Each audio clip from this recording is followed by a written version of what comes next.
plaisir par tes acclamations. Alléluia. Amen. Et là, tes deux mains, remercie le Seigneur Jésus pour ses bienfaits au milieu de nous, pour la parole qu'il nous a envoyée ce matin par le canal de son serviteur. Dis merci à Jésus. Dis merci à Jésus. Dis merci à Jésus. Est-ce que quelqu'un te demande grâce à Dieu? Est-ce qu'il y a quelqu'un qui dit merci à Jésus pour la parole qu'il a reçue? Nous savons que toute chose provient de la part du Seigneur. Cette parole, c'est Dieu qui nous l'a envoyée. Jésus, merci pour ta parole. À toi soit l'adoration et la louange. Béni soit ton Seigneur à jamais. Au nom précieux de Jésus, nous avons ainsi prié. Jésus, au nom de Jésus, nous avons ainsi prié. Vous savez, la plupart du temps, les gens pensent que quand quelqu'un vient ici à l'hôtel pour prêcher, le pasteur a dû lui donner des enseignements, nous donner quelque chose à dire à l'hôtel. Moi, je dis aux gens ce qu'ils doivent dire à l'hôtel. Je te donne l'enseignement que le Canada nous envoie. Et je crois que le Saint-Esprit va t'utiliser pour bénir les gens. J'avais dit le mercredi que toutefois, quand vous venez à l'église et que quelqu'un monte sur l'autel, prête attention parce que cette parole concerne ta vie. Les paroles que je vous dis sont esprit et vie. Personnellement, moi je suis béni par cette parole. Vous savez, si tu n'es pas prêt à laisser quelque chose, la chose ne va jamais te quitter. Si tu n'es pas préparé à laisser quelque chose, la chose va te détruire. Tout ce que tu n'es pas prêt à abandonner, ça va te détruire lui-même. Les hommes veulent marcher avec Dieu tout en embrassant le monde. Tu ne peux pas aller quelque part avec Dieu étant dans le monde. Tu ne peux pas avoir un pied à l'église, un pied dans le monde et espérer aller de l'avant dans ta vie.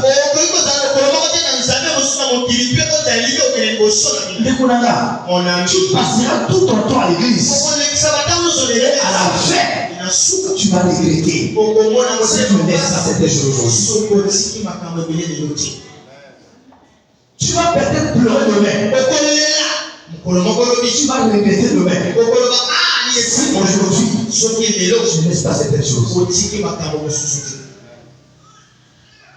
Il y a des choses, si tu les avortes pas, ces choses vont t'avorter.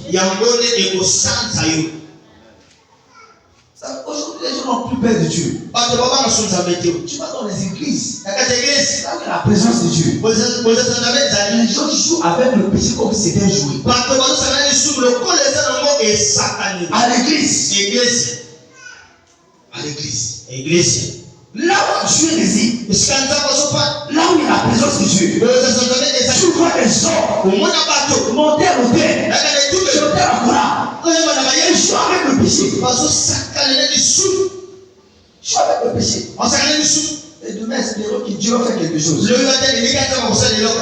Ça va être l'évangile à deux facettes. Nous avons des choses que Jésus a accomplies et nous avons les principes de l'évangile. C'est pourquoi même un païen, s'il vit par les principes de Dieu, va prospérer par rapport à un chrétien qui désobéit aux principes de Dieu. Les lois de Dieu sont universelles. Toute personne qui va les suivre verra ce que Dieu a préparé s'accomplir dans sa vie. Il y a des païens aujourd'hui qui prospèrent plus que les chrétiens. Est-ce que c'est parce qu'ils sont intelligents? C'est parce que les païens obéissent à la loi de l'abondance. Pendant ce temps, les chrétiens sont en train de prier pour la richesse à l'église. S'il te plaît, arrête certaines vies que tu mènes. Alléluia. Amen. Abandonne certaines choses de ta vie. Si tu veux aller très loin, tu dois enlever les yeux sur ce qui va te distraire et te focaliser là où tu dois arriver. Ma prière ce matin, le Seigneur nous accorde une grâce de renoncer à tout ce qui n'honore pas à la vie de Dieu au nom de Jésus. Que le Seigneur nous accorde la grâce, la passion, d'abandonner le péché qui nous empêche d'avancer au nom de Jésus. Acclame très fort pour le Seigneur Jésus et prenons place dans sa présence. Alléluia. Amen. Quelqu'un béni au nom de Jésus. Amen. Aujourd'hui, c'est notre culte spécial de la fécondité. Jour d'alliance de la fécondité. Lorsque nous parlons de la fécondité, nous ne parlons pas seulement d'avoir beaucoup d'enfants dans la vie. Nous ne parlons pas seulement de produire des enfants dans la vie. Nous ne parlons pas seulement pour ceux-là qui croient en Dieu pour les fruits des entrailles. Mais la fécondité affecte tous les aspects de la vie de l'homme. La fécondité affecte tous les domaines de la vie de l'homme. Je leur dis par là que la fécondité veut simplement dire produire des résultats attendus. La fécondité signifie produire les résultats attendus. Lorsque tu fais quelque chose, tu n'as pas de résultats. C'est manque de Dieu stérile. Quand tu fais un travail, tu fais une affaire, tu fais un commerce, et que tu vois que la chose ne produit pas de résultats, ça veut dire qu'il y a la stérilité quelque part. Lorsque la fécondité arrive, elle nous donne la capacité de produire des résultats que nous espérons dans la vie. Il n'y a pas de fécondité là où il n'y a pas de résultat. La fécondité veut simplement dire avoir des résultats attendus dans la vie. Produire des résultats attendus dans la vie. Tu es dans les études, tu as des résultats. Dans la carrière, tu as des résultats.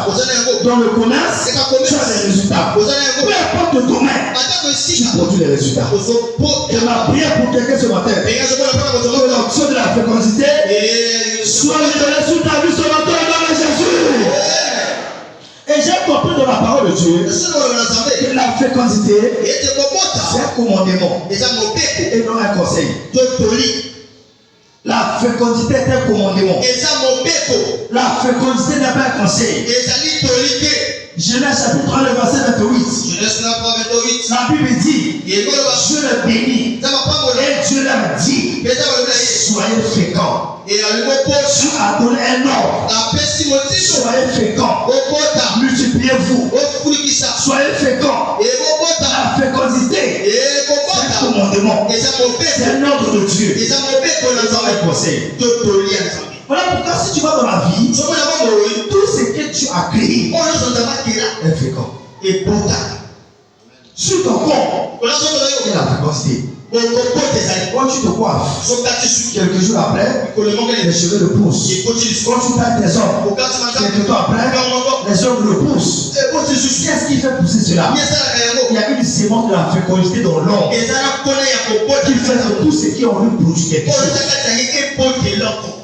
Quand tu vas dans la vie des animaux tout le long, c'est difficile de trouver un animal stérile. C'est difficile.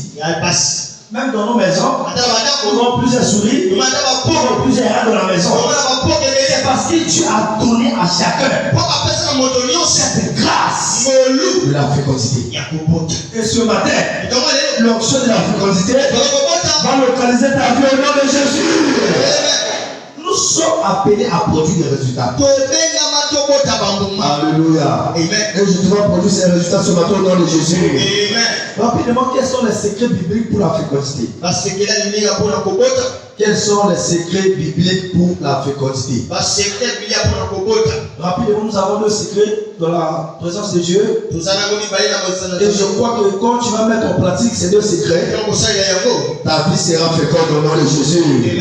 Le premier secret de la fécondité, une vie de prière systématique et consistante. Une vie de prière systématique et consistante. Par n'importe quelle vie de prière, le premier secret pour la fécondité, une vie de prière systématique, une vie de prière consistante. Actes chapitre 3, le verset 1. Actes chapitre 3, le verset 1. Pierre et Jean montèrent ensemble au temple à l'heure de la prière. À l'heure de la prière. Il y avait l'heure appropriée pour la prière. Si tu veux produire les résultats dans ta vie, tu dois avoir un style de vie systématique. Tu établis un programme de prière consistant pour ta vie. À l'heure à laquelle tu vas venir rencontrer la présence de Dieu. Ça peut être le matin, ça peut être à midi, ça peut être la nuit.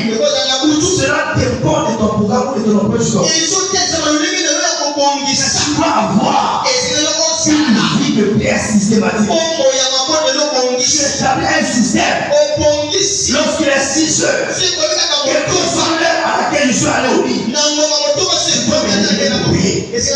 lorsqu'il est 0 heure, quelle que soit la fatigue, quelle que soit ce que j'ai fait de la vie, je dois le jeter à l'église.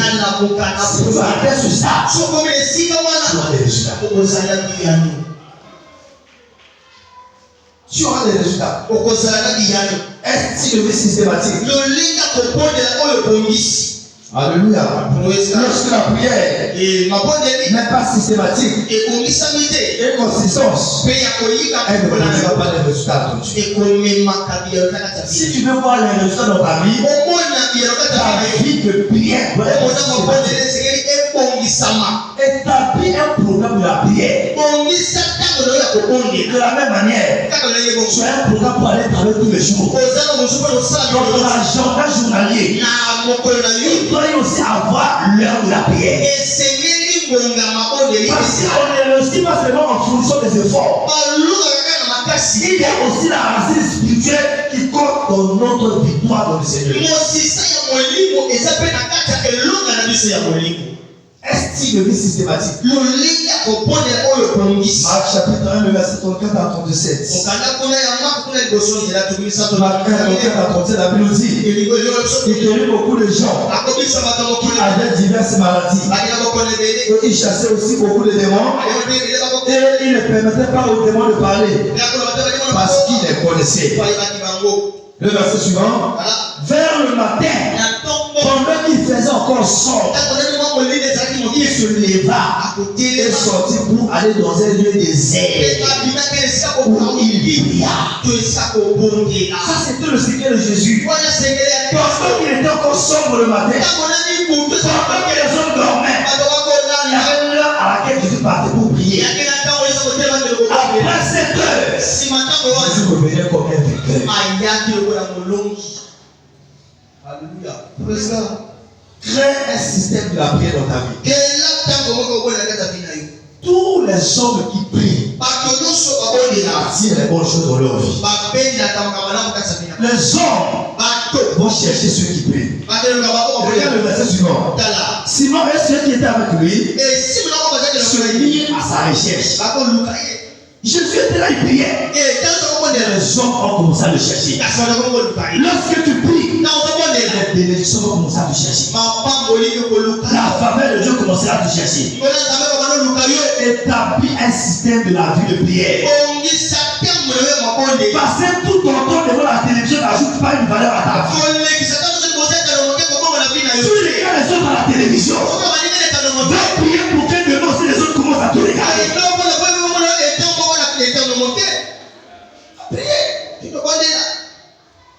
Comment un chrétien, tu te rappelles de l'église le dimanche, tu te rappelles de l'église mercredi. Ta propre Bible. Tu l'as fait seulement le jour du culte. Et tu viens à l'église. Quand le pasteur te presse. Ce message-là, ça ne m'a pas trop plu. Tu ne connais pas dans les choses spirituelles.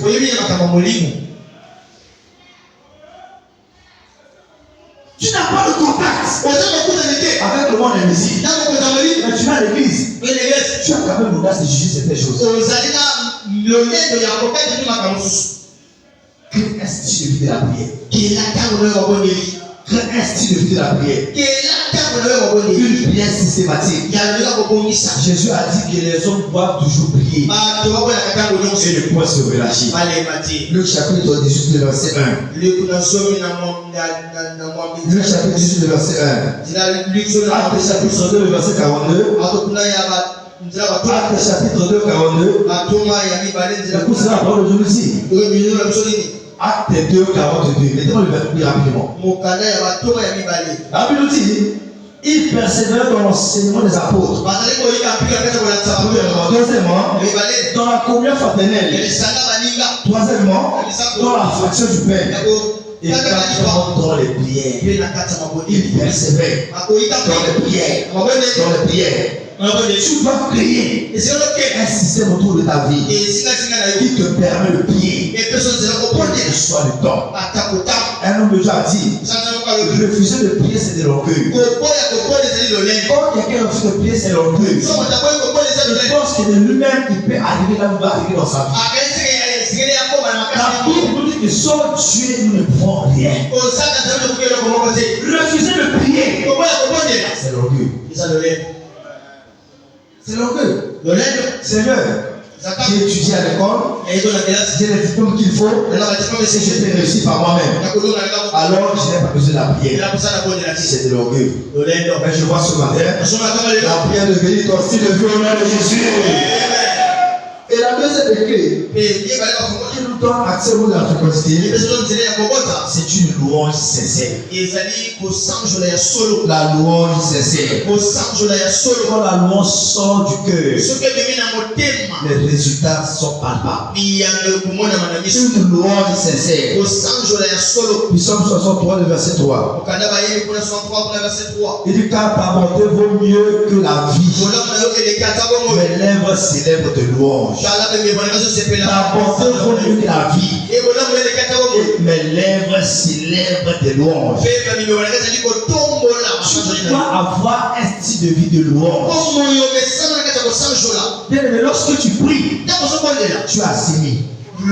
Maintenant, lorsque tu loues, tu es en train d'arroser la sémence avec l'eau qui va donner le produit à cette sémence demain. Voilà pourquoi une vie de prière associée avec une vie de louange, c'est une vie de résultat. Les gens qui regardent ce matin, il faut soit à l'église. Soit à l'église. Quand tu pries de manière sincère, de manière systématique, et tu t'associes à ta prière à louange, tu ne manqueras jamais des résultats dans ta vie. Jamais. Tu verras la fécondité. Donc tout ce que tu toucheras, tout ce que ta main trouvera à faire, tu verras c'est la prospérité. Quand tu as la prière, tu as la louange. Loue Dieu. Et tu verras les sémences se transformer en résultat de la moisson. La louange est considérée comme un acte spirituel profond qui permet aux gens de se connecter à Dieu. La louange c'est un acte spirituel profond qui permet aux hommes de se connecter à Dieu. Pour que ta louange arrive à te connecter à Dieu, elle doit sortir du fond de ton cœur. Elle doit sortir d'un cœur sincère. On ne loue pas Dieu pour montrer aux gens que je connais quelque chose. Je loue Dieu parce que j'ai compris ce que la loi va faire dans ma vie. Je ne loue pas Dieu pour que les gens puissent voir ce qui m'arrivera demain. Mais je loue Dieu parce que je sais ce qui m'arrivera quand je vais louer. La compréhension de ce que tu fais a beaucoup d'impact sur les choses spirituelles.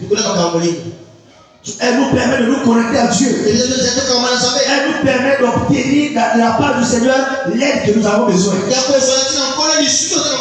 Voilà pourquoi tout chrétien qui mène une vie de louange, c'est un chrétien qui est toujours fréquent.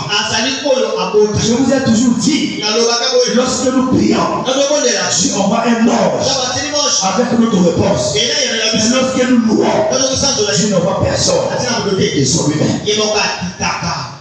Entre Dieu lui-même et son ange, il peut faire Dieu. Vous savez, il y a des choses que tu connais, mais tu ne le fais pas. Dieu ne te bénit pas parce que tu connais. Tu peux citer de Genèse à Apocalypse. C'est mourir pauvre. Tu peux connaître toute la Bible, mais avant les démons oppresser ta vie chaque jour. Tu n'es pas étonné que tu vois même des pasteurs aujourd'hui qui sont tourmentés par Satan. Et pourtant, ce sont eux qui prêchent l'évangile. Satan n'a pas peur de ce que tu connais. Satan a peur de ce que tu mets en pratique. Quel que soit le bagage intellectuel que tu as, quel que soit le bagage de la connaissance que tu as, si tu ne mets pas ça en pratique, il ne changera. Voilà pourquoi la Bible dit que dans la prison, Paul et Silas, après avoir prié, ils ont commencé à louer. Et cette louange a produit dans leur vie le résultat attendu. Je vois quelqu'un ce matin, j'étais celui avec le résultat attendu de sa vie au nom de Jésus. Mets-toi debout là où tu es. Commence à demander à Dieu, Seigneur, accorde-moi la grâce de te louer ce matin. Accorde-moi la grâce de te louer. J'ai besoin de la force pour te louer. Aide-moi à te louer Jésus. Aide-moi à te louer Seigneur. Aide-moi à te louer Jésus. Aide-moi à te louer Seigneur. Merci Seigneur Jésus. Au nom précieux de Jésus, nous avons ainsi prié. Rapidement, avant de passer à la louange, il y a quelqu'un, tu es ici dans la présence de Dieu. Tu sais que si Christ est venu aujourd'hui, tu n'iras pas au paradis. Tu n'as pas de part dans sa présence. Personne ne connaît ta vie plus que toi-même. Ça ne servira à rien de prétendre être injuste. Quand ton cœur te dit que tu es un pécheur, la voix qui ne tombe jamais, c'est la voix de ton cœur. Rapidement, si tu es là au milieu de nous, tu sais que tu n'as pas Jésus comme ton Seigneur et ton Sauveur. Nous voulons vous aider rapidement.